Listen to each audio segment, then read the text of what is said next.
네, 오늘은 이제 대접재앙에 대해서 나눠보려고 합니다. 아마겟돈 전쟁에 대해서 나옵니다. 여섯 번째 대접재앙이죠. 아마겟돈이라는 곳으로 왕들을 모읍니다. 왕들만 모으는 것이 아니라 그 군대까지도 많은 군대들이 그 아마겟돈이라는 곳, 지금으로 보면 이스라엘의 어느 지역이냐, 무기또, 갈멜산, 그리고 이스라엘이 아니라 이스르엘 평야라는 곳이 있어요. 그쪽 부근입니다. 갈릴리, 지금의 갈릴리에서 서쪽에, 바다 쪽으로 서쪽에 있는 부분이에요. 그쪽에 그 넓은 어떤 평야가 있고 또 언덕이 있을 것인데, 그쪽에 어마어마한 인원들이 마치 구름이 땅을 덮는 것 같은, 그렇게 묘사하고 있습니다. 그런 어마어마한 사람들이 그곳에 모여서, 왜 모이냐? 예루살렘, 이스라엘뿐만 아니라 예루살렘을 이제 완전히 거기를 멸망시키고자 그렇게 모입니다. 그것이 구체적으로 나와 있는 데가 어디냐? 그게 다 부분 어떤 묘사되어 있는 부분들이 있지만, 선지서에서 묘사되어 있는 부분들이 있지만, 에스겔서에서 38장 39장에 구체적으로 묘사가 되어 있어요. 구름같이 마치 땅을 덮을 것이다. 그 사람 수가 많아서. 근데 그들이 그렇게 모여지게 된 것은 하나님으로부터 말미암았다라는 것이에요. 하나님이 이스라엘을 위해서 복수하시기 위해서, 그들을 위해서 국문하신다라고 표현을 했고, 심판하시기 위해서 다시 그리로 모이게 집합시켰다 이거예요. 한마디로 다시 모여서 이제 이스라엘을 마지막으로, 이스라엘뿐만 아니라 예루살렘이죠. 예루살렘을 공격하기 위해서, 그들의 최종 목적은 예루살렘이에요. 예루살렘은 과거나 지금에나 아주 가장 핵심적인 세상 중앙이라고 하지 않습니까? 우리나라에서 볼 때는, 우리가 볼 때는 우리나라가 중앙인 것 같고, 또 일본에서 보면 일본이 중앙인 것 같고, 세상 중앙이 자기네 나라일 것 같지만, 하나님은 세상 중앙을 이스라엘로 보고 계시다라는 거예요. 그리고 성경의 중심 무대가 바로 이스라엘이라는 거예요. 그 주변 나라와 이스라엘 간의 그 관계, 그거를 통해서 비유적이든 어떤 영적인 것들에 관해서도 그렇게 또한 말씀하고 계시고, 비유적으로 또, 그리고 구원, 모든 것이라기보다도 구원에 관련된, 그리고 우리에게 하나님께서 알려주고 싶은 거의 다양한 것들을, 많은 비밀들을 그 이스라엘과 그 나라들과의 관계, 하나님과의 관계를 통해서 그렇게 하나님께서는 알려주고 있다는 거예요. 구약에. 여러분, 그렇습니다. 어찌됐건 아마겟돈 전쟁이라는 거 들어보셨을 겁니다. 영화로도 있어요. 그 영화에서 보시면은 전혀 그거랑은 별로 상관이 없는 것 같아요. 마지막 어떤 그런 소행성이 오는데, 그런 약간 일부를 또 봤던 기억이 납니다. 아마겟돈이라는 그런 영화, 헐리우드에서 만든 그런 미국 영화지요. 근데 그 내용이랑은 다르고, 실제 아마겟돈이라는 거는 인류 최후의 전쟁이라고 알려져 있는데 맞습니다. 인류 최후의 전쟁이 아니라, 사람들끼리 하는 전쟁이 아니라 적그리스도와 예수님이 오셔서 실제로 전쟁을 하시는 거예요. 그리고 전쟁을 해서 모든 인류의 막을 거기서 끝내고 새로운 인류를 거기서 시작을 하시는 겁니다. 새로운 세계를. 그게 새하늘과 새 땅이고, 거기에 남아있는 인류들은 뭐냐? 하나님께 인정받은 그런 사람들, 그리고 마지막에라도 구원을 받은 그런 사람들도 또 있고, 그런 사람들이 모여서 이 천년왕국 안으로 들어가고, 새하늘과 새 땅 이후에 천년왕국으로 들어가는 것입니다. 그 중에는 아마겟돈에 참여해서 예루살렘을 치기 위해서 온 사람들 중에서도 또 그들에게 하나님의 은총이, 하나님의 은혜가 있어서 그들 중에서도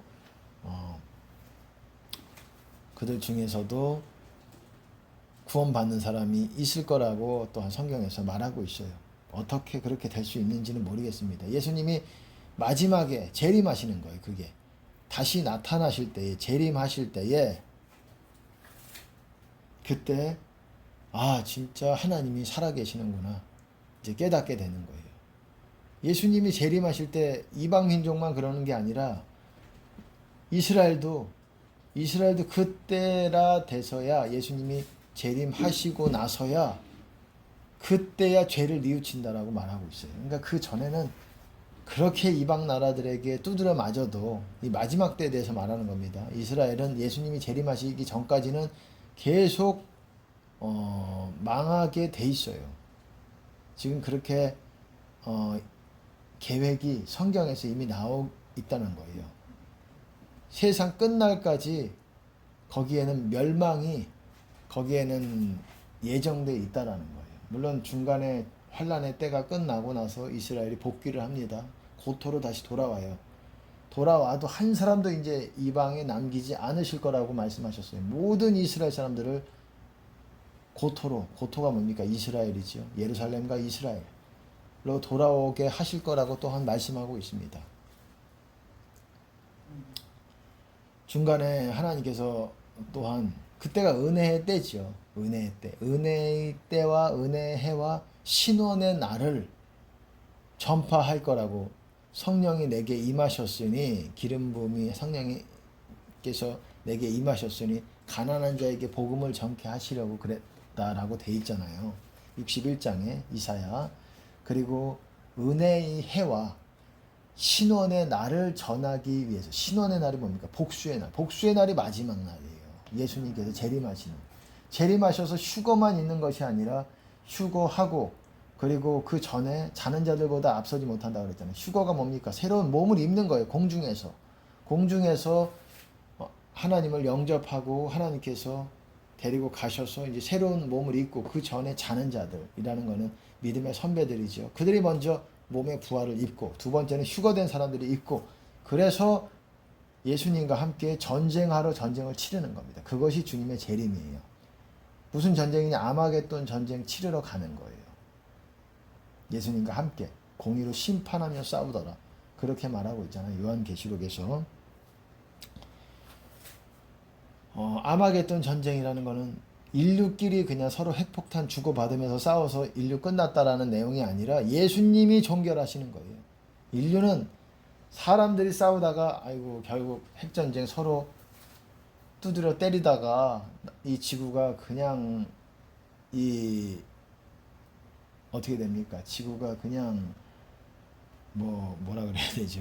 지구가 그냥 너덜너덜해지다가 핵폭탄 이래 맞고 저래 맞고 해가지고 지구가 그냥 너덜너덜해지고 지구가 그냥 파이고 구멍이 나고 막 이렇게 되는 게 아니라, 모든 끝내는 거는 사람이 끝낼 수 있는 게 아니에요. 시작도 하나님이 하셨듯이 인류의 시작도, 끝낼 수 있는 권한도 아무리 아이고 내가 지금 푸틴이 내가 지금 핵폭탄이 1000몇 개가 있고 막 몇천 개가 있는데 내가 뭐 전 세계에 한번 나 죽을 때 그냥 같이 한번 너 죽고 나 죽고 해서 전 세계에다 버튼 눌러버리고 그러면 끝날 것 같지만, 사람이 끝낼 수 있고 김정은도 뭐 어느 나라 그냥 끝낼 수 있을 것 같이 생각할지도 몰라요. 핵탄두가 막 늘어나니까. 사람이 끝낼 수 있는 그런 무기들을 가지고 있다고 할지라도 하나님이 끝내시는 거예요. 그래서 마지막 날에 하나님이 오시는 거예요. 그게 여호와의 날입니다. 그리고 그것이 재림의 날이고 주님께서 재림에 하시는 날입니다. 그거를 구약에서, 선지서에서 구체적으로 묘사하고 있어요. 그 내용은 약간씩 다른 듯 하지만 같은 상황을 여러 각도에서 묘사하고 있기 때문에 사실은 같은 하나의 사건이에요. 그걸 여러 각도에서 했기 때문에 약간 내용들도 달라요. 약간 다른 게 아니라 모순된 게 아니에요. 모순은 서로 일어날 수 없는, 절대로 두 가지가 일어날 수 없는 사건이 모순이라면은 다르다고 꼭 모순이 아닌 거예요. 한쪽 면, 쉽게 말해서 코끼리의 이쪽 면, 귀를 보는 사람은 코끼리가 연하고 맨질맨질하다, 귀를 만져보면서 그렇게 생각할지도 모르겠지만, 코끼리의 그 뒤에서 허벅다리 그 단단한 거를 만져보면 코끼리는 딱딱하다. 서로 묘사되는 부분이 다르기 때문에 그것이 하나의 사건이라는 거예요. 그거를 묘사하고 있다라는 거예요. 선지서는 예수님의 재림이 아주 중요한 성경의 주제라는 거예요. 그거를 또 신약에서도 예수님께서는 마지막 날, 심판 날, 하나님의 날, 그리스도 서신서에서는 예수 그리스도의 진노의 날 그렇게 표현하고 있다라는 거예요. 심판의 날, 심판 날 들어보셨잖아요. 그 날이 마지막 날, 여호와의 날, 예수 그리스도가 오시는 날이에요. 마지막 날에 내가 한 그 말이 너희를 심판할 것이다. 나를 저버리고 내 말을 받지 아니한 사람을 심판할 이가 있으니 그거는 내가 아니요, 내가 심판할 것이 아니요, 내가 한 그 말이 마지막 날에 내가 그를 심판하리라. 마지막 날에 대해서 예수님께서는 논하고 있어요. 그리고 어떻습니까? 마지막 날에 내가 그를 살리리라. 내 살을 먹고 내 피를 마시는 자는 영생을 가졌고 have eternal life, 영원한 생명을 소유하고 있는 사람들이고 그런 자들을 마지막 날에 내가 살릴 것이다. 이렇게 말씀하고 있다는 거예요. 마지막 날에 살린다. 마지막 날에 몸에 영원한 부활을 입게 될 거라는 것입니다. 마지막 날. 마지막 날이 아주 중요한 성경의 주제 중에 하나라는 거예요. 메인 주제 중에 하나라는 거예요. 메인 토픽이에요. 메인 토픽 중에 하나라는 겁니다.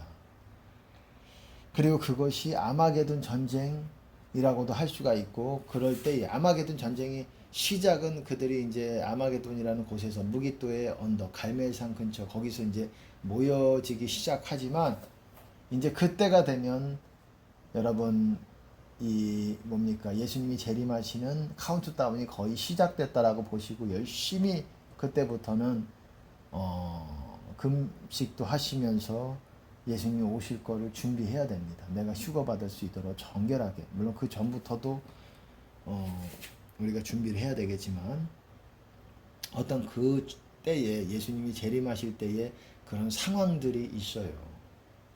언제 날짜와 그날과 그 시는 모르지만,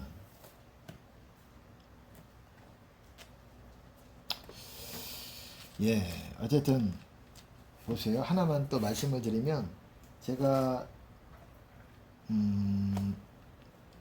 선지서에도 제가 지금 말씀을 드렸잖아요. 예수님께서 재림하시는 것이 중요한 주제고 그런 것들을 묘사하고 있다. 보세요. 이사야서에서도 보라, 66편 6장입니다. 보라, 여호와께서 불에 옹이 되어 강림하시리니. 여호와께서 강림하실 것이다. 예수님께서 여호와의 이름으로 오시는 거예요. 여호와의 이름으로, 아버지의 영광으로. 아버지께서도 같이 오십니다. 천사들도 같이 와요. 그리고 또 같이 오는 사람이 믿음의 선배들도 같이 오는 거예요. 믿음의 선배들뿐만 아니라 어떻습니까? 휴거된 사람들까지도 같이 모이는 거예요. 이 전쟁하기 위해서. 예루살렘을 멸망시키기 위해서 모여있던 그 자들, 아마겟돈에 모여있는 그 자들을 치기 위해서 예수님께서 복수하시기 위해서 오시는 거예요. 복수의 날. 그날이 복수의 날. 은혜해는 뭡니까? 아까 전에 은혜해라고 말씀을 드렸죠. 은혜해와 신원의 날. 은혜해는 7년 한라 끝나는 해가 이제 은혜해예요. 이제 하나님께서 이스라엘에게 은혜를 주시기로 이제 작정하시는 거예요. 왜? 복역의 때가 끝났기 때문에. 그리고 죄사함을 받았기 때문에. 죄사함을 받으면 이제 하나님의 영광이 오기 시작을 하는 것입니다. 이스라엘이 그런 거예요. 복역의 때. 이사야서 40장에 있죠. 복역의 때가 끝났고 죄사함을 받았느니라. 그렇게 외치라. 그런 말씀이 있잖아요.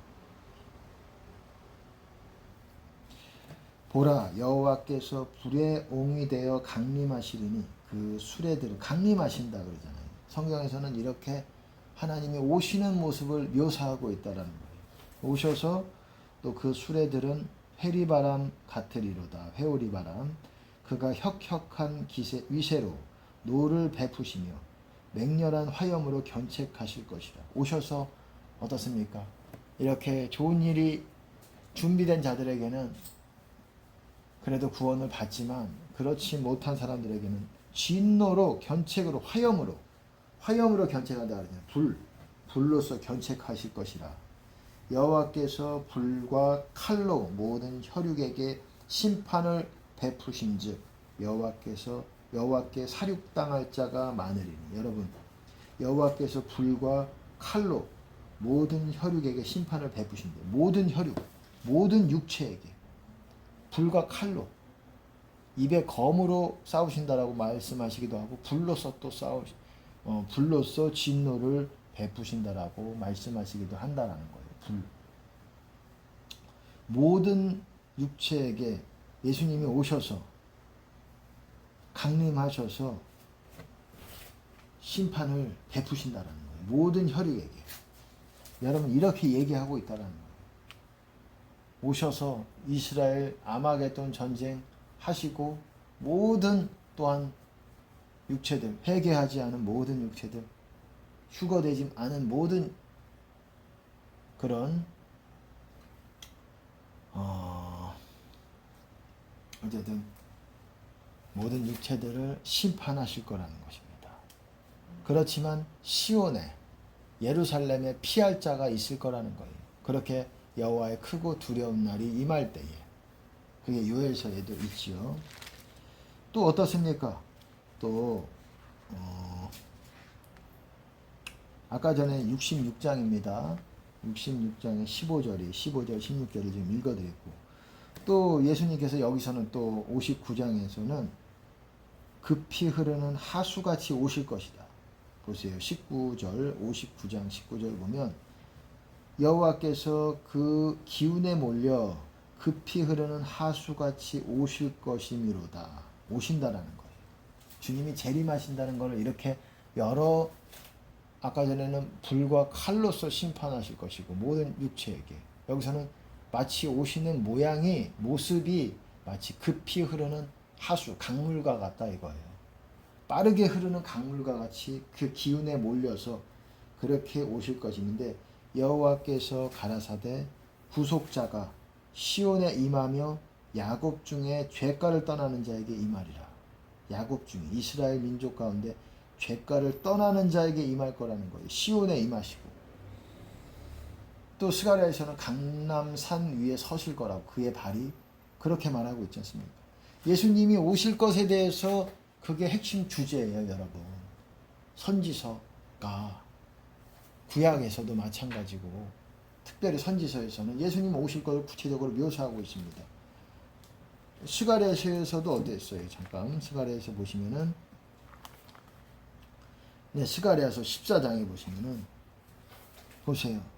여호와의 날이 이르리라. 1절. 그날에 내 재물이 약탈되어 너희 중에서 나누리이다. 여호와의 날이 이를 거라고 말씀하고 있습니다. 예, 내가 열국을 모아, 나라들을 모아. 이게 바로 그거예요. 이게 바로 아마겟돈에서 모여서 열국들이 예루살렘을 치러 오는 거예요. 그 중간에 있는 나라들, 뭐 세겜이라든지 갈릴리라든지, 뭐 중간에 또한 예루살렘이 아닌 다른 성들이 있잖아요. 그런 것들은 그냥 초토화되는 거예요. 그래서 열국을 모아 예루살렘과 싸우게 하리니 성읍이 함락되어, 그 예루살렘 성이 함락이 되고 점령당한다는 거죠. 가옥이 약탈되며 부녀가 욕을 보며 성읍 백성이 절반이나 사로잡혀 가려니와, 보세요. 남은 백성은 성읍에서 끊쳐지지 아니하리라. 그렇게 아마겟돈 전쟁이 돼서 그거를 말하는 거예요. 그리고 계속 읽어볼게요. 그렇게 돼요. 어쨌든 지금 다시 한번 좀 얘기를 다시 드리면, 그렇게 예루살렘이 재물이 약탈이 된대요. 그리고 그 예루살렘 성 안에 있는 절반은 어떻습니까? 사로잡혀 가고, 절반은 막 이렇게 약탈되고 함락된다고 말하고 있어요. 남은 백성은, 근데 나머지 절반은 성읍에서 끊어지지 않을 것이다. 살아남을 거라는 거고. 근데 그때에 그 다음에 3절에 보시면 여호와께서 나가사 그 열국을 치시되 이왕 전쟁 날에 싸운 것 같이 하시리라. 예수님이 재림하셔서 이제 그 아마겟돈에 모여있던 예루살렘을 치기 위해서 왔던, 그게 곡이에요. 곡. 마곡 땅에 있는 곡. 곡과 마곡, 그들을 치기 위해서 예수님께서 오셔서 그 열국을 치시되 이왕 전쟁 날에 싸운 것 같이 하시리라. 예수님이 오셔서 이제 그렇게 하신다라는 거예요. 그날에 그의 발이 예루살렘 앞 곧 동편 감람산에 서실 것이요 감람산은 그 한가운데서 동서로 갈라져 매우 큰 골짜기가 되어서 산 절반은 북으로 절반은 남으로 옮기고 그 산골짜기는 아셀까지 미칠지라. 너희가 그 산골짜기로 도망하되 유다 왕 우시야 때에 지진을 피하여 도망한 것 같이 하리라. 감람산이 남과 북으로 나눠진다라는 거예요. 중간에 마치 우리 38선이 휴전선이 좌에서 우로 이렇게 그어졌듯이 이스라엘이 좌에서 우로 이렇게 나누어져서 그렇게 된다라는 것입니다. 나의 하나님 여호와께서 임하실 것이요 모든 거룩한 자가 주와 함께하리라. 하나님이 임하신다라는 거예요. 예수님이 재림하신다라는 거예요. 감람산과 시온산에서 오셔서 그들을 위해서 이스라엘 위해서 싸우실 거라는 겁니다. 이게 바로 또한 38장 이렇게 예수님이 재림하시는 것에 대해서 아주 구체적으로 이것뿐만 아니라 여러 곳에서 나오고 있어요. 아까 중에도 야곱 중에 죄가를 떠나는 자에게 임하리라. 구속자가 시온에 임하며 하나님이 예수님께서 시온에 오시는 거예요. 그래서 히브리서에서도 보시면 너희가 이른 곳은 시온에 이르렀다. 예루살렘 시온이라는 게 마지막 때에 예수님 재림하실 때에 시온에 오실 때 함께 참여할 자들이라 이런 말이에요.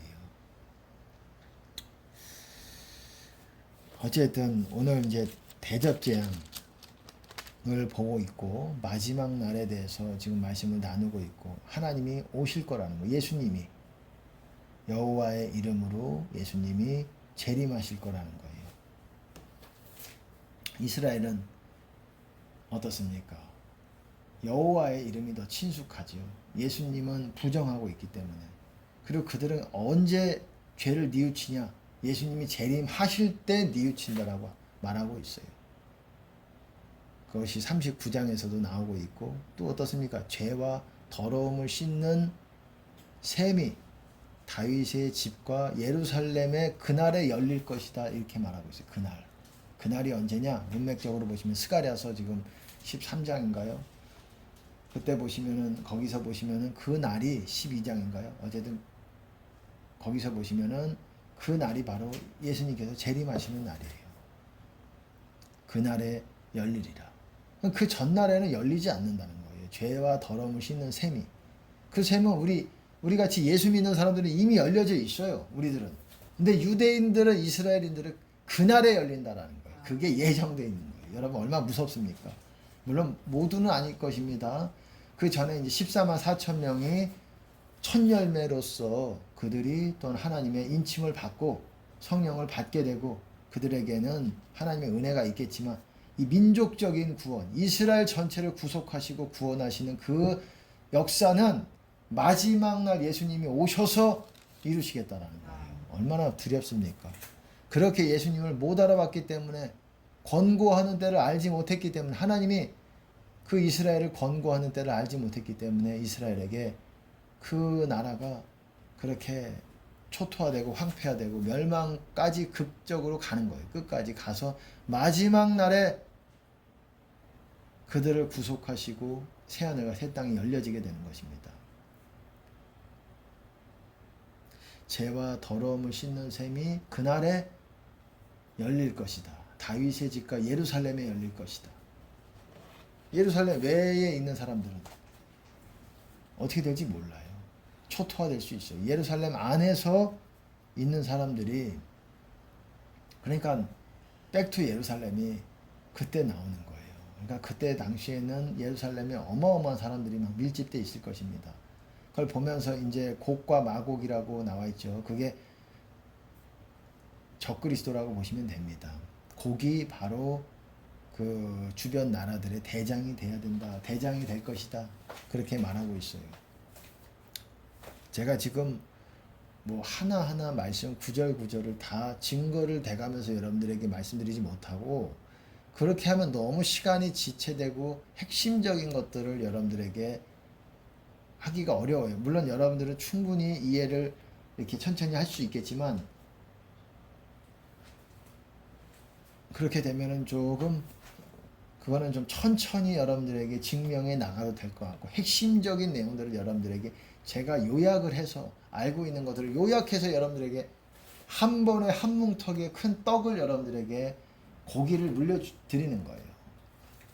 말씀의 진리의 고기를, 스트롱 고기를, 강한 고기를, 우유 같은 것이 아니라. 그렇기 때문에 하나하나 그 내용에 대해서 구체적으로 해석하고 이런 부분들은 조금 천천히 해도 될 것 같아요. 핵심적으로 그렇게 성경에서는, 선지서에서는 그렇게 예수님께서 재림하시는 것들을 묘사하고 있다는 거예요. 그러지 않습니까? 미가서에서도 그러잖아요. 하나님께서, 여호와께서 이 땅을 밟으실 것인데 그때 산들이 녹을 것이고 땅이 진동을 할 것이고 마치 양초가 녹듯이 그렇게 녹아내릴 것이고, 어떻게 산이 흙인데 어떻게 녹아내릴 수 있을까? 여러분, 하나님이 하시면 하는 거예요. 하나님의 불이 다 녹여버리면 녹아지는 것입니다.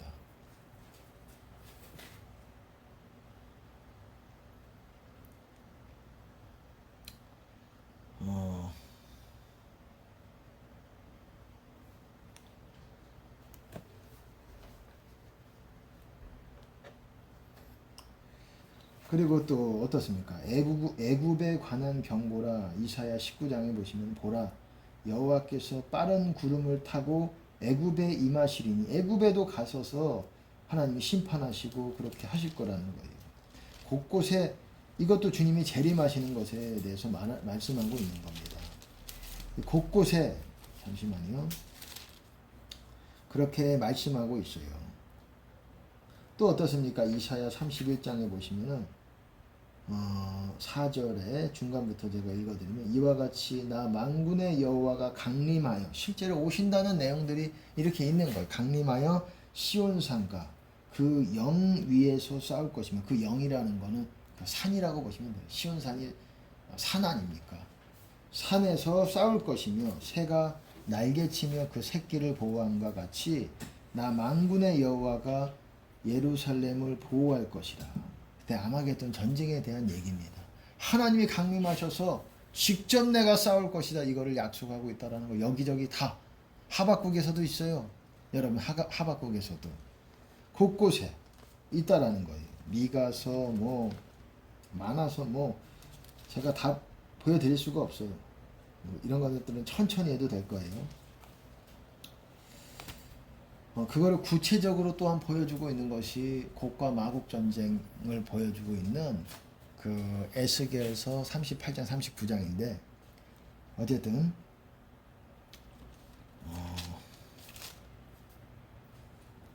아모스서에서도, 아모스서 1장 2절에 보시면, 여호와께서 시온에서부터 부르짖으시며 예루살렘에서부터 음성을 발하시리니 목자의 초장이 애통하며 갈멜산 꼭대기가 마르리로다. 여러분, 이렇게 시온에서 예수님께서, 여호와의 이름으로 오신 예수님께서 예루살렘에서 음성을 치실 거라는 것이에요. 음성을 발하실 거라는 그런 얘기들이, 묘사된 부분들이 여기저기 조금씩 그렇게 나오고 있다라는 거예요. 그때가 바로 아마겟돈 전쟁의 때고, 대접재앙에 대해서 오늘은 좀 보려고 했는데 시간이 좀 갔지요. 요한계시록에서도 보시면은 16장에 간단하게 좀 설명을 드릴게요. 요한계시록이 어떻습니까? 크게 마지막 때에 일어날 그런 재앙에 대해서 구체적으로 말하고 있습니다. 그것이 뭐냐면은 인재앙, 7 인재앙, 그 다음에 연결해서 나오는 거예요. 그 다음에 7 대접재앙. 7 대접재앙이 끝날 때가 7년 환란이 끝날 때입니다. 그리고 어떻습니까? 7 대접재앙과 그리고 7년 환란이 끝나고 나서 대접재앙이 나옵니다. 대접재앙 전에 이제 7년 환란 끝나고 나서 이제 열방들이 나라들이 예루살렘으로 모여들기 시작을 해요. 왜? 제가 전에도 말씀을 드렸듯이 나팔 재앙이 해 보니까 끝나 보니까 나팔 재앙이 이렇게 겪어 보니까 정말 하나님이 거하신다라는 거예요. 살아계시는 하나님이라는 거예요. 그분이 여호와 하나님이라는 걸 알게 됩니다. 그래서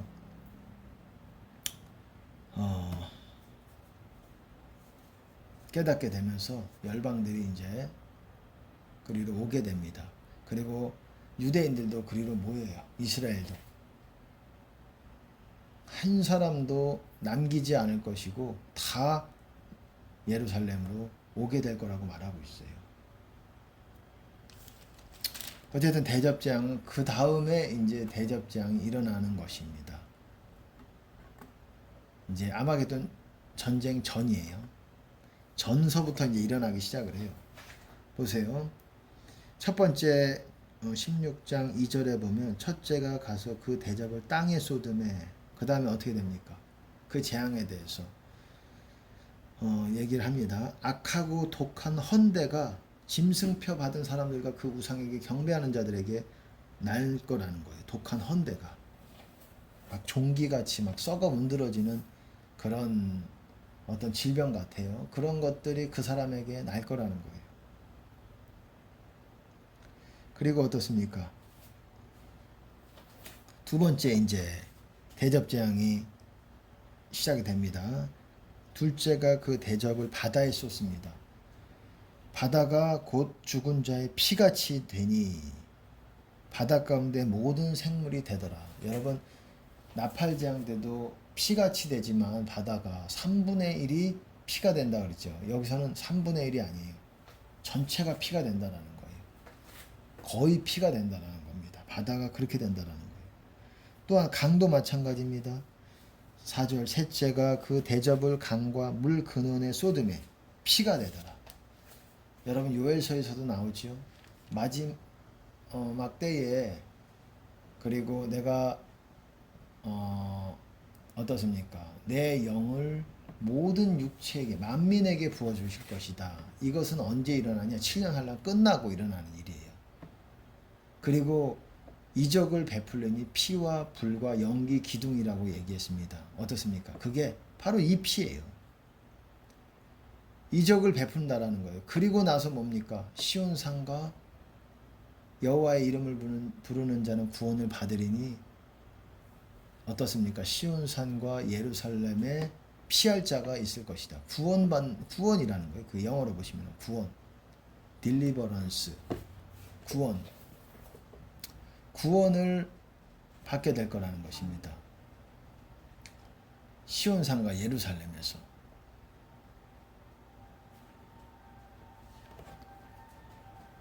피와 불과 연기, 불이 뭐예요? 여러분 예수님이 네 번째인가요? 다섯 번째인가요? 네 번째 대접재앙에서 보시면 이제 불이 뭔지 좀 알 것 같아요. 어쨌든 바다와 강이 피가 됩니다. 이거는 뭐 놀라운 이적이죠. 태평양이 대부분이 피가 됐다라고 생각을 해보세요. 이게 전혀 다른 세계죠. 그리고 네 번째 대접을 해에다가 쏟습니다. 태양이지요. 그랬더니 해가 권세를 받아 불로 사람들을 태웁니다.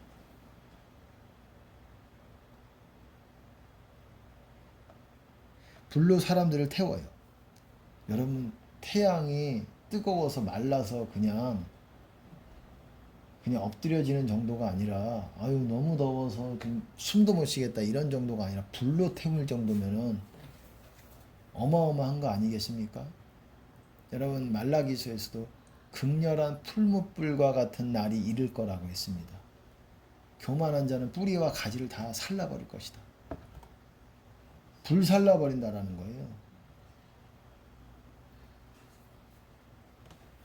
여러분 이런 때가 온다는 겁니다. 이것도 하나의 표적 아니에요. 피와 불과 연기, 기둥. 연기도 어떻습니까? 나팔 재앙 때에서도 어땠어요? 여섯 번째 재앙 황충이 나올 때 마병대가 나올 때 마병대 어떻습니까? 불과 연기와 유황으로 사람들을 3분의 1을 죽이더라 그렇게 얘기하고 있잖아요. 불과 연기, 이게 연기 그리고 유황으로 뭡니까? 전쟁이죠. 핵폭탄 아마 그 정도쯤 될 것 같아요. 아마 핵전쟁이 그때쯤도 있을 거라고 생각을 합니다. 그때가 아마 후 3년 반 어떤 시점일 거예요. 그렇습니다. 이렇게 성경은 얘기하고 있다라는 거예요. 재앙에 대해서 우리가 마음은 편하게 이대로 행복하게 마트에 가서 뭐 원하는 거 사고 또 식당에 가서 먹고 싶은 거 맛집 투어하고 싶고 이러고 싶지만 이게 언제까지 지속될지는 모릅니다. 그리고 그 때가 임박해 오고 있고 우리가 생각하는 그런 여러분들이 아마도 젊은 분들은 한 번도 경험해 보지 못하고 상상도 못 해봤던 시즌이 올 거예요. 전쟁은 장난일 정도의 장난까지는 아니죠. 그런 하늘과 땅이 흔들리는 그런 때가 올 거라는 것입니다. 그리고 10절에 다섯째가 이제 그 대접을 짐승의 보좌에 쏟습니다. 그랬더니 그 나라가 어두워지며 사람들이 아파서 자기 혀를 깨물고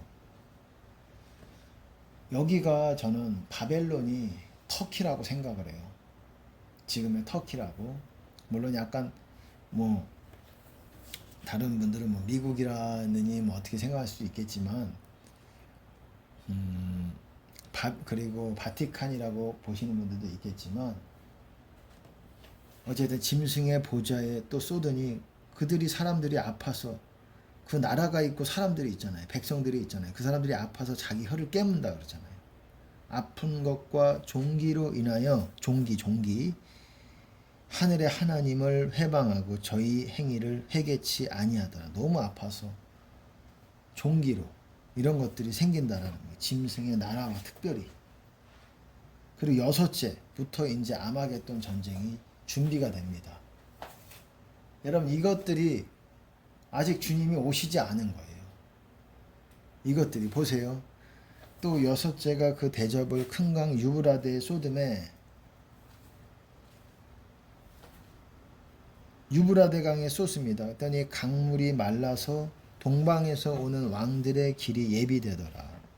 또 내가 보매 개구리 같은 새 더러운 영이 용의 입과 짐승의 입과 거짓 선지자의 입에서 나오니 저희는 귀신의 영이라 이적을 행하여 온 천하 임금들에게 가서 하나님의 곧 전능하신 이의 큰 날의 전쟁을 위하여 그들을 모으더라. 그리고 중간에 뭐라고 되어 있습니다. 15절에 건너뛸게요. 다시 읽을게요. 15절은 건너뛰어서 새 영이 히브리 음으로 아마겟돈이라 하는 곳으로 왕들을 모으더라. 아마겟돈. 그래서 아마겟돈 전쟁이라는 거예요. 전능하신 이 하나님 곧 전능하신 이의 큰 날의 전쟁. 그게 여호와의 날입니다. 그 여호와의 날의 전쟁. 예수님께서 오시는데 그 여호와의 이름으로 오시는 거예요. 그래서 오셔서 좋은 일만 있을 것 같잖아요. 근데 좋은 일이 아니라 전쟁하러 오시고 모든 육체 거룩하지 않은 하나님을 이름을 부르지 않는 자들을 멸망시키시기 위해서 오시는 거예요. 모든 육체를 불과 칼로 심판하신다고 그러잖아요. 아까 말씀드렸잖아요. 이사야서 66장에. 하나님이 오셔서 산 위에 서시니 땅들이 어떻습니까? 녹아내린다. 미래 양초같이 녹아내린다라고 말하고 있잖아요. 다 그것들을 묘사하시는 거예요. 묘사하고 있는 거예요. 선지자들이. 당시 그들은 잘 몰랐을 거예요. 이렇게 하나님께 받았으니까. 하나님이 이렇게 말씀하시는데 이게 받아 적긴 했죠. 받아 적긴 했지만 이게 뭐를 구체적으로 하는지 그들이 완전히는 몰랐을 겁니다. 이사야가 얼마나 두꺼운 책을 썼습니까? 하나님께 받아서. 근데 그가 완벽하게 이해하고 하지 못했을 거예요. 받은 대로 자기들은 그냥 기록했을 겁니다. 이 마지막 때에 하나님의 은혜를 입은 자들이 그것들을 풀 수 있는 하나님께서 그 은혜를 허락하신 사람들이 있습니다. 그런 사람들을 위해서 예비해 두셨다라는 거예요. 그게 아마겟돈 전쟁이에요. 그리고 아마겟돈 모이잖아요. 이제 그게 마곡 전쟁이에요. 고국마곡. 그 요한계시록에 나오는 곡마곡 말고 그건 다른 사건이에요, 여러분. 에스겔서 곡과 마곡 얘기와 요한계시록의 곡과 마곡은 다른 얘기입니다. 에스겔서의 곡과 마곡이 바로 아마겟돈 전쟁을 말하는 거예요. 그리고 예수님이 그들이 모여가지고 그 읽어보시면은 그들이 모여서 여러분 어떻습니까? 그들이 모여서 이제 이스라엘을 치러 막 이제 갑니다. 갔을 때에 예루살렘을 치고 이스라엘을 치러 오실 때 하나님이 내가 그 열방의 목전에서, 목전이라는 건 in the sight of, 그들의 눈 앞에서 내가 내 존대함과 나의 거룩함을 보여줄 것이다. 그래서 하나님이 살아계신다라는 것을 그들에게 보여주면서 알려줄 것이다. 내가 하나님이라는 것을. 그렇게 오실 거라는 거예요. 그래서 전쟁할 거라는 거예요. 그렇기 때문에 그때 하나님의 그 싸우러 예루살렘을 치러 온 사람들 중에서도 그 하나님의 그 존귀함과 그 영광을 보고 그 거룩함을 보고 나서 무릎을 꿇는 자들이 있을 거예요. 헷가다 간 자들은, 그냥 죽기로 작정된 자들은 하나님인 걸 보면서도 싸우자고 그렇게 곡과 그 곡의 그 적그리스도의 그 게임에 세뇌가 돼가지고 싸우고자 하는, 싸울 필요도 없죠. 그냥 사람 수가 상관이 없는 거예요. 그냥 철장 깨트리듯 질그릇 깨트리듯 철장이 질그릇 깨트리듯 깨트리는 거예요. 왜 그렇게 표현하셨을까요? 질그릇이잖아요. 우리 인간은 흙으로 만든 그릇이에요. 하나님이 만드셨기 때문에 하나님이 다시 깨실 수 있는 권한이 하나님이 있는 거예요. 핵폭탄을 가지고 있는 대통령이 아니라, 그들은 자기들이 맘만 먹으면은 뭐 얼마든지 뭐 전 세계를 다 불의 도가니로 만들 수 있을 거라고 생각하지만, 예, 도가니탕은 어쨌든 예, 먹을 수 있을지라도 도가니로 만들 수가 없죠. 그거는 하나님만 하실 수 있는 권한이 있는 거예요. 그들의 그 능력이 되는 것 같은 착각이 들어도. 그래서 하나님이 오셔서 처음이요 마지막이다. 하나님이 시작을 하시고 하나님이 모든 인류의 마지막을 장식하시는 거예요. 그럴 권한이 그래서 하나님이 오시는 거예요. 오셔서 상 줄 사람들은 상을 주시고 멸망받을 사람들은 멸망시키고 또 다시 살아납니다. 그들이 영원한 심판을 받기 위해서 또 살아나요. 그러니 두 번 죽는 일이 일어나게 되는 거예요. 그런 개그 멘트도 있잖아요. 두 번 죽이는 거 아니냐. 맞아요. 두 번 죽는 거예요. 거룩하지 못하면 예수님 오셔서 심판받아서 그때 또 심판이 있는 거고, 마지막 날에 심판이 또 있는 거고, 또한 다시 그들이 또 살아납니다. 악을 행한 자는 심판의 부활로 살아나게 되는 거예요. 다시 살아나서 재판을 받고, 왕의 하나님의 재판을 받고 다시 불못에 던져지게 되는 거예요. 그때 생명책에 이름 없는 자들은 다 불못에 들어가게 되는 겁니다. 여러분 아까 전에 건너뛰었죠. 아까 전에 그 15절을 건너뛴다고 말씀드렸어요. 무슨 내용이 있냐? 여러분이 읽어보셨으면 아시겠지만 지금 요한계시록 16장 하고 있어요. 보라, 내가 도적같이 오리니 누구든지 깨어 자기 옷을 지켜 벌거벗고 다니지 아니하며 자기의 부끄러움을 보이지 아니하는 자는 복이 있도다. 여러분, 예수님께서 아직 안 오셨다는 거예요. 아마겟돈 전쟁이 아직 시작이 안 됐으니까 그냥 시작하려고 준비 자세를 취하고 있는 거예요. 사람 다 모으는 거예요. 다 모을 때 이스라엘을 친다 그러는데 이란과 이라크가 빠질 수 없죠. 그러니까 유브라데 강이 마르니까 또 그쪽으로 건너오는 거예요. 뭐 비행기 타든 버스 타든 말 타든 어떻게든 오게 되는 겁니다. 어마어마한 사람들이 또 오게 되는 거예요. 터키 지방에 있는 메섹과 두발, 그 지역, 지금의 터키 지역이고, 그리고 마곡이라는 곳은 그 위쪽에 좀 러시아의 하단부 그쪽 부근이고, 도갈마 그쪽도 그 부근인 것 같습니다. 극한 지방이라고 말하니까 그쪽에서 어떤 땅에 있는 대장이 바로 곡이라고 말하는 거예요. 로스라는 말이 있는데 로스는 실제로 뭐 러시아라고 그 단어의 발음이 러시아라고 비슷하기 때문에 러시아라고 말씀하시는 분들이 있는데 일리가 있을 수도 있어요. 그리고 뭐 고멜이라는 거는 절먼 그 어디죠? 독일이 영어 단어로 보시면은 G로 시작하잖아요. 절먼이라고 이렇게 하지만 이제 고멜 그것을 고멜 독일일 것이다 이렇게 하는 분들도 있는데 일리가 있다라고 생각을 합니다. 근데 로스라는 거는 러시아라고 이렇게 말씀하시는 분들이 있는데 발음이 비슷해서 근데 실제로 시브리어에서 로스라는 거는 고유명사로 사용된 경우가 한 번도 없다고 말합니다. 그거를 연구하고 있는 어떤 분의 말에 의하면 로스라는 거는 그냥 히브리어로 우두머리라는 뜻이에요. 그러니까 이게 로스라는 표현이 러시아랑 발음이 비슷해서 러시아일 것이다. 그 러시아 지방의 어떤 부분도 포함이 되지만 로스라는 부분은 그렇게 고유명사, 나라 이름으로 사용되는 단어가 아니라는 거예요. 히브리어로, 원어로 보시면은 우두머리라는 뜻이라는 거예요. 우두머리. 그러니까 마곡당의 우두머리라고 그러잖아요. 두발과 메색과 두발의 왕, 고가 그러잖아요. 고가. 고기라는 거는 마곡 땅에 쉽게 말해서 뭐 대통령이라는 얘기겠죠. 지도자라는 얘기겠죠. 나라 왕이라는 얘기겠죠. 그렇게 말하고 있잖아요. 그러니까는 러시아도 포함이 되고 지금의 터키일 가능성이 가장 높다라고 생각을 합니다. 그 나라가 성경에 나오는 바벨론일 위치상으로도 봐도 그렇고 뭐 또 제가 기도하면서 아는 부분도 또 있습니다. 아직 정확하게는 뭐 확실하겠다고 말씀 못 드리겠지만 그리고 어떤 또 조엘 리차드슨이라는 분도 또 그렇게 터키라고 말씀하고 있어요. 제가 그분을 따라서 꼭 말씀하는 거냐 그것만은 아니에요. 그건 아니고 어쨌든 저도 아는 부분이 있어요. 그래서 말씀을 드리는 거고 어쨌든 이렇게 아직 아마겟돈 전쟁이 시작도 하기 전에 준비하고 있는 와중에 또 여기에 이런 말이 있잖아요. 내가 도적같이 올 것이다. 그때 깨어 자기 옷 지키지 않은 자들은 지키는 자들은 복이 있을 것이다. 그렇게 말하고 있잖아요. 아직 예수님이 오지 않으신 거예요. 이때까지. 왜? 아마겟돈 전쟁이 순간 그 마지막 때 오시는 거거든요.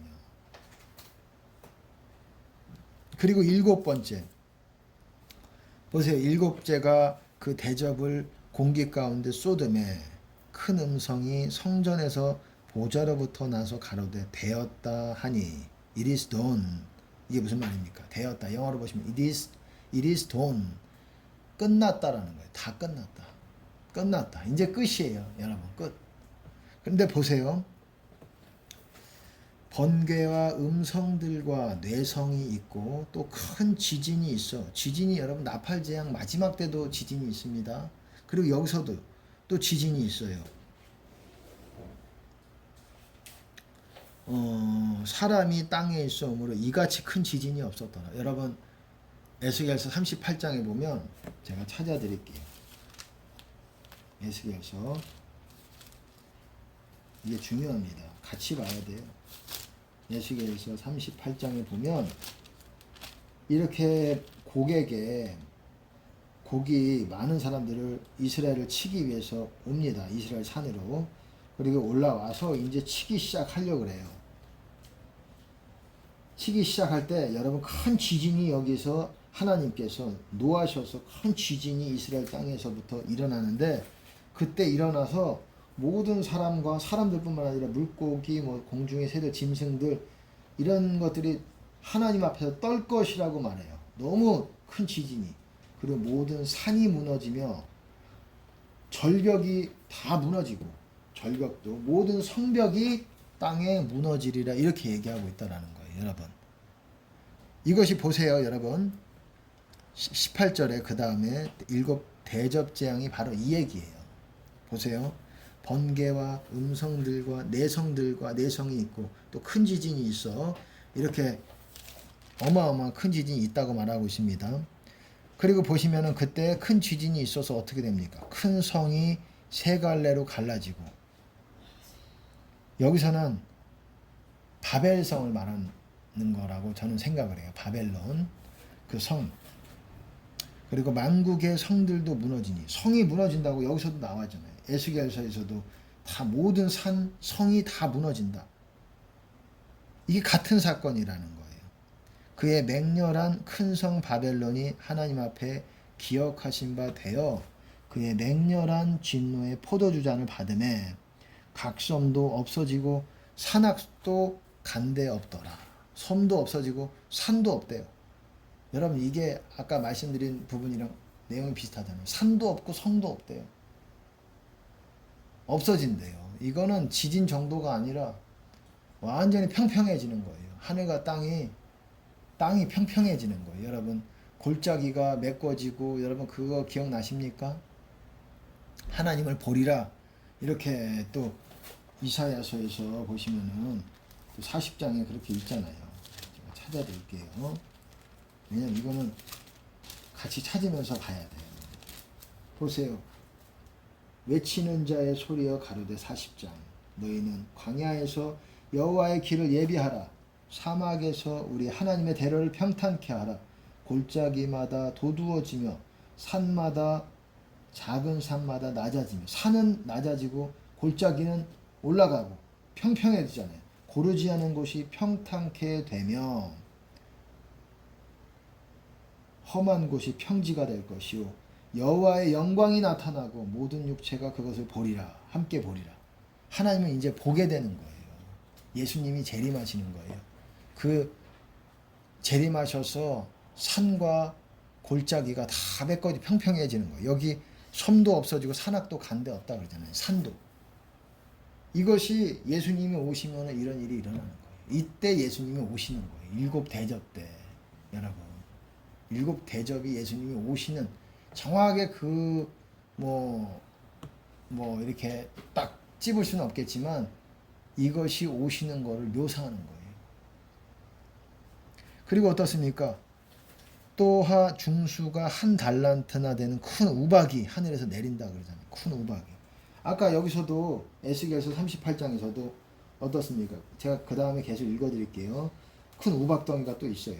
21절 나 주 여호와가 말하노라. 그 다음부터 에스겔 38장 21절 내가 내 모든 산 중에서 그를 칠 칼을 부르리니 각 사람의 칼이 그 형제를 칠 것이며 그 칼을 부를 것이라는 건데 각 사람의 그 온 군대들이 서로를 칠 거라는 거예요.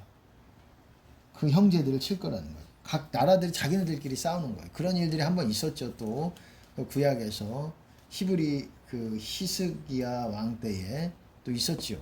자기들끼리 싸우다가 뭐 그런 것만 있었습니까? 또 사사기에서도 또 그런 부분들이 있었죠. 자기들끼리 싸우다가 뭐 수십만이, 십몇만이 죽고 막 그렇게 되는 거예요. 여러분 16만이 죽고 어마어마하게 하나님의 손을 뻗치시면은 우리가 상상하는 거 이상 군대도 두렵지 않은 거예요. 여러분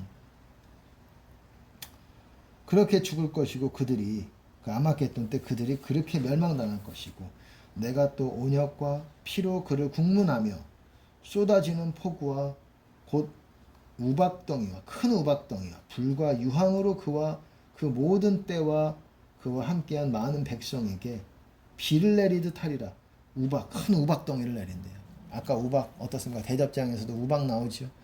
똑같지 않습니까? 7번째 대접과 여러분 이 아마게돈 전쟁에서 나오는 이 내용이 똑같잖아요. 큰 지진이 있고 그때 모든 창조물들이 다 주 앞에서 떨 것이고 산과 성이 다 무너진다 그러잖아요. 여기서도 바벨성도 무너지고 다 그러지 않습니까? 그리고 온역과 피로 여기서 대접장에서도 온 땅과 온 강과 바다가 피가 된다라고 말하고 있잖아요. 큰 우박덩이가 있고 이와 같이 그 다음에 이와 같이 내가 여러 나라의 눈에 여러분 직접 너희들의 눈이 보이게 가시적으로 불가시가 아니라 가시적으로 눈에 보이게 내 존대함과 내 거룩함을 나타내요. 하나님의 영광을 드러내실 거라는 거예요. 느낌이 아니라 실제로 너희들이 보게 될 거라는 거예요. 그래서 통곡한다라는 거예요.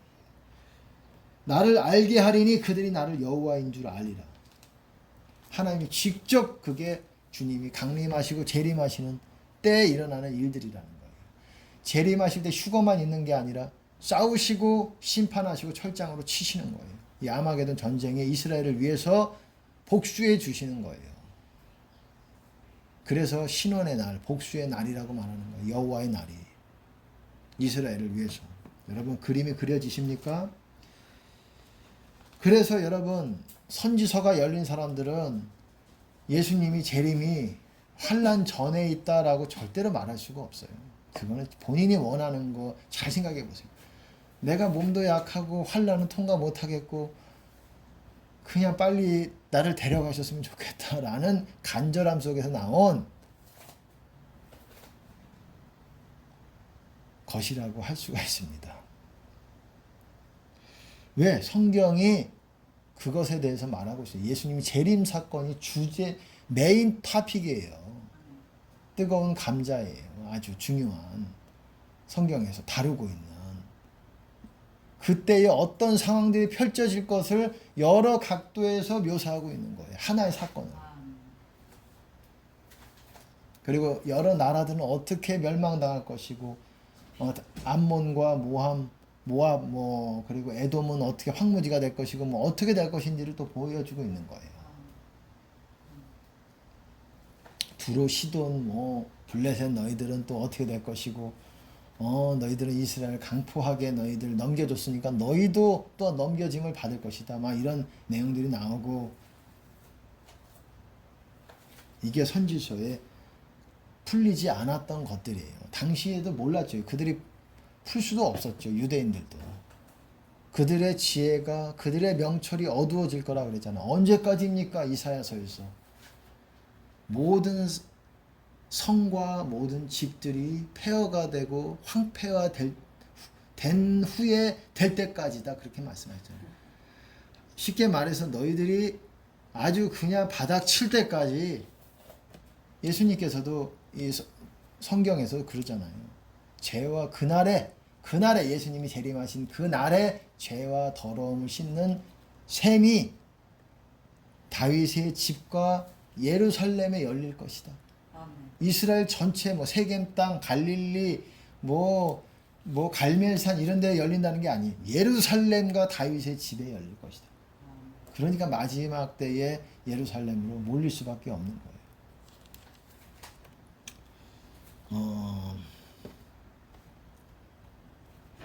그러니까 그때에 뉘우칠 거라는 거예요. 또한 39장에 그런 말씀이 있습니다. 39장에 이스라엘이 그때야 내가 그들에게 자비를 베풀어서 고토로 다 돌아오게 하고 평안함을 얻을 때에 그때에 내가 열방의 목전에서 내 거룩함을 보여줄 때에 그들이 뉘우치게 될 거라는 거예요. 그 전에 못 뉘우치게 가려졌다라는 거예요. 여러분 물론 그 중에 첫 열매들은 있겠지요. 누굽니까? 14만 4천 명의 하나님의 큰 호의와 그런 은혜들을 받은 사람들이 있을 것입니다. 이스라엘 수가 바다 모래가 될지라도 남은 자만 구원을 받으리라. 그리고 남은 자들이 어땠습니까? 아까 전에 말씀드렸듯이 야곱 중에서 죄가를 떠난 자들에게 임하리라. 구속자가 시온에 임하여서 시온에 있다고 구원받는 게 아니라 죄가를 떠난 거룩한 사람들에게만 임할 것이다. 이렇게 말씀하고 있어요. 그들만 구원받을 것이다 라고 말씀하고 있는 거예요. 그래서 죄를 떠나야 된다라고 말하는 거예요. 유대인 이스라엘뿐만 아니라 이방들도 이방이지 않습니까? 우리는 이방이잖아요. 이방 사람들도 거룩한 자들이 구원을 받게 될 거라는 것이고 예수님이 예루살렘 시온에 오셔도 야곱 중에서 죄가를 떠난 자들에게 죄를 떠난 자들에게 올 것이다. 그렇게 말하고 있어요.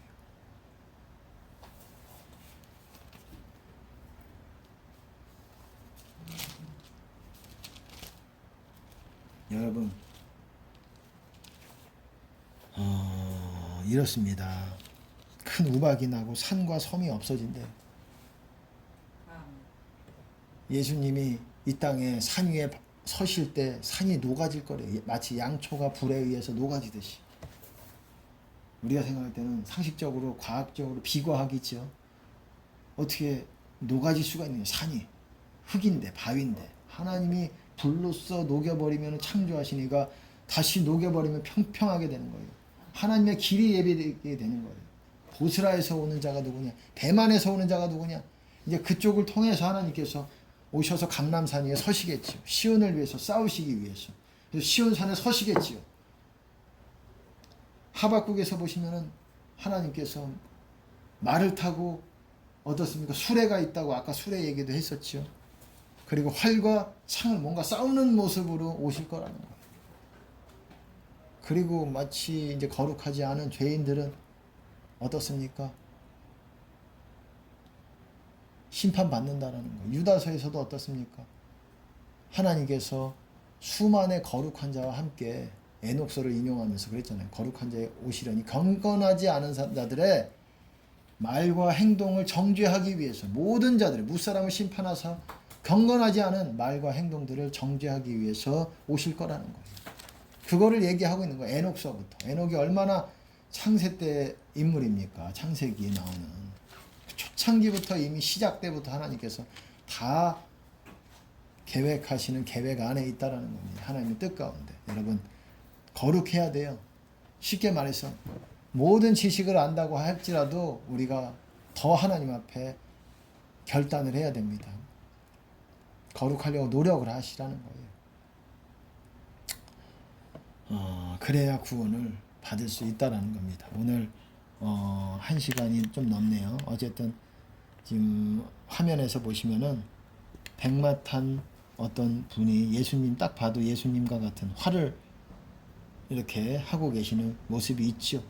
오셔서 전쟁하시기 위해서 심판하시기 위해서 오시는 모습입니다. 여러분 우리가 정말 살든지 죽든지 천국 가려면 여러분 좁은 문 안으로 통과해야 되고 거룩하게 살려고 노력을 해야 될 것입니다. 예수님 이름으로 축복합니다.